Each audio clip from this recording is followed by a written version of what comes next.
And here is another one of my fantastic project ideas. This oil-filled radiator was discarded and found in a parking lot. Other than its obvious defects around bent wheels and whatever, it doesn't work electrically. It's plugged in and none of the lights come on and it doesn't work, it doesn't heat the oil up. So we'll gut it out and see if it can be resurrected within 15 minutes. So whoever designed these legs out of 18 gauge sheet metal should be fired. And yeah, these don't hold for any amount of time, seriously. Garbage. Same for this one.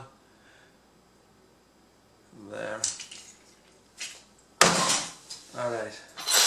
Same for those ones. Let's see. What else do we have on the bottom? Oh, this one has a cutesy little spring here.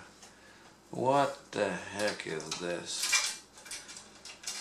Take cover, boys and girls. We have some high-tech security device here that's been spring loaded and whatever. That's likewise stupid. Alright, let's see. What else do we have here? Okay, there's still oil in it. That's basically good news. Let's keep going.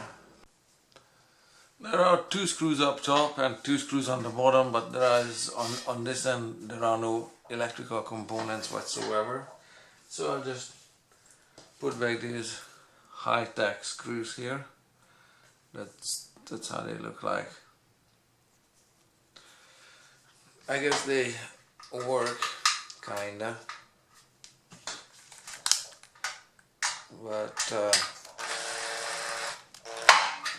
I'm not sure if this screw and this screw quality even counts as an effort on the part of the manufacturer. Alright. On the other side, I have taken out another 2 screws here and 2 screws on the bottom. So let's see what's happening here. There's nothing up top there. Everything is either down here or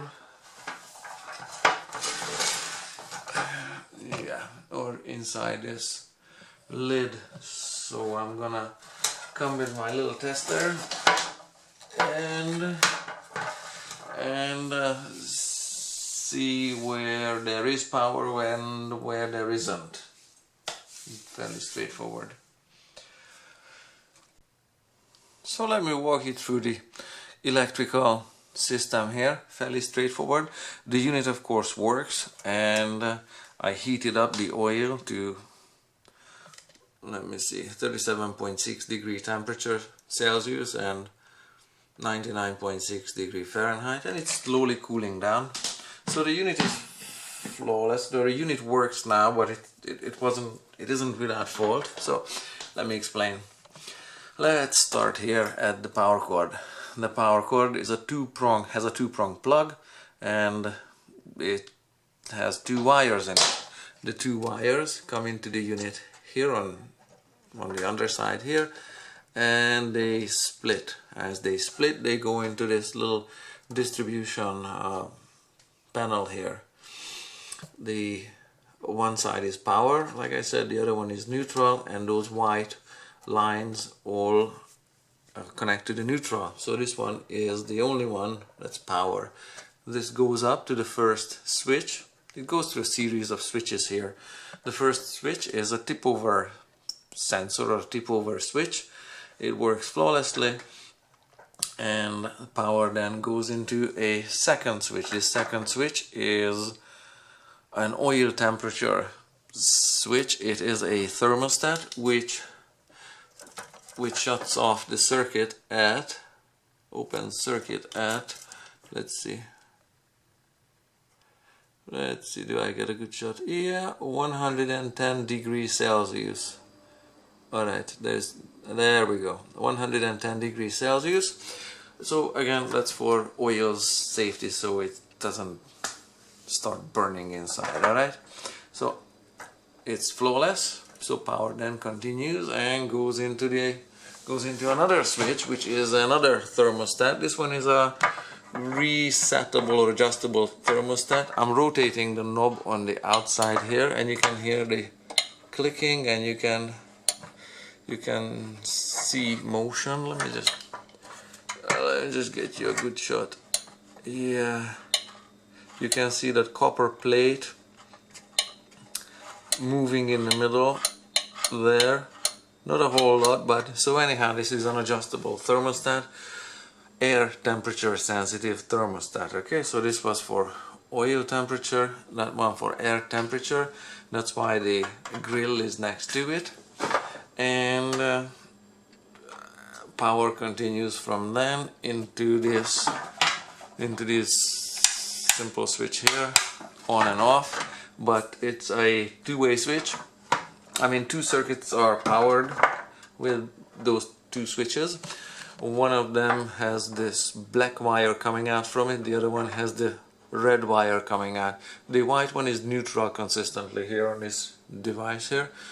So the switch that powers the black line runs side by side with the red one, and the black line is feeding power to the heating element here, and the neutral is there for it, and the other switch is powering the red line and that part of the heating element. Alright, there, 120 volts, 1500 watts. It's not that this one is 120 volts and this one is 1500 watts. No, this is for switch 1, you see the Roman numeral there, and the other one is for switch 2, Roman numeral 2, and when both are on, the whole thing runs on 120 volts and produces 1500 watts for heating the oil with. So that's just neutral. There is a screw here which just held this clip in place, and the clip was holding something I'll show you in a sec, because I replaced, this is what the clip was holding there, a length of white wire with something in the middle. I'll show you in a sec. So I replaced it with another white wire, but this one has this PVC, this is just a 14 gauge house wire, and it has just plain and simple PVC coating on it. Okay, it doesn't have the heat rating of this braided wire coating that everything else has, so this will melt, but I'm not going to operate the unit with this one in it, because what I removed, I want to show you. It is a thermal fuse, and these thermal fuses die every so often, so it's just an inline thermal fuse. So when I eventually take it out of its heat shrink, or cut this black thing off carefully, then inside, yeah, you can see this is where stuff melted, and it got so soft that the imprint, you can see the imprint from this heat shield, you can see the imprint there. Alright, so it was bent like so, and it's not letting electricity go through it. These thermal fuses, when they are new, they look like this. I just don't want to open it just yet, but they have a temperature rating such as that. They also have an amperage and a voltage rating as well. So all I need to do is look this one, but find one, open this one, see what's inside, and find one at a local electronics supply store that matches it. Very straightforward. We're still way within 15 minutes. And here is everything. Apparently this device here is a 15 amp 133 degrees Celsius thermal fuse. Yeah, runs on 120 volts, and there's the manufacturer on it. Okay, so that's the kind of stuff that you see imprinted on a thermal fuse. That's how it's crimped into the line at one end, and that's also how it's crimped in on the other side. And when I check it for continuity with terminals that make a sound when there is continuity. There is nothing, no continuity. There should be one. So I'm not gonna open this new one just to make it work, because I think I'm just gonna exchange it, because it trips at the same temperature, but it's at 10 amps, rated at 10 amps, so I need a little thicker wire gauge. I think I'll just take it back to the source and get one with higher amperage and get going with this thing. And here is the new part. It cost me $1.90. I can't believe they threw away the whole heater on account of a $1.90 piece failing. Well, that's what it is anyhow. The new part is not identical to the old one. The old one was, if you remember, 133 degrees and 15 amps. There it is, TF thermal fuse.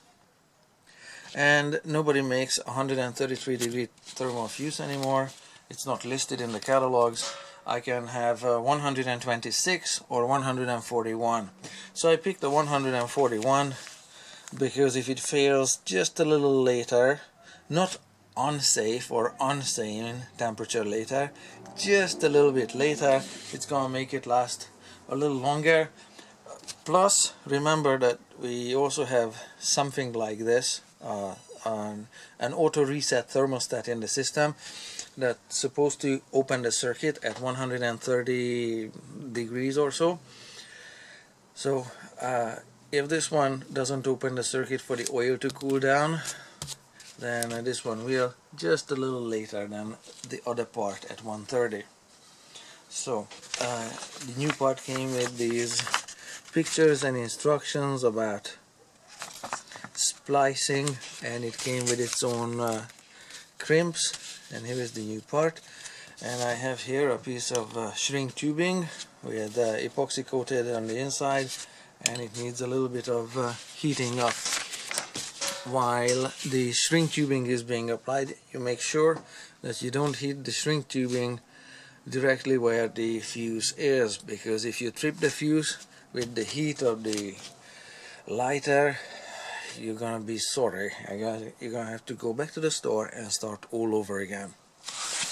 Lastly, I made, out of these useless legs, I replaced them with something I fabricated myself, 4 times as thick as the old legs were. I reused the casters, and this is just scrap metal that I found. This used to be part of the electrical circuitry or box on an elevator. I got it from the elevator guys' recycling bin. So just took it straight out of it. So that's the end of this heater fix, and yeah, I just saved myself. I just had myself a free new heater for $1.90.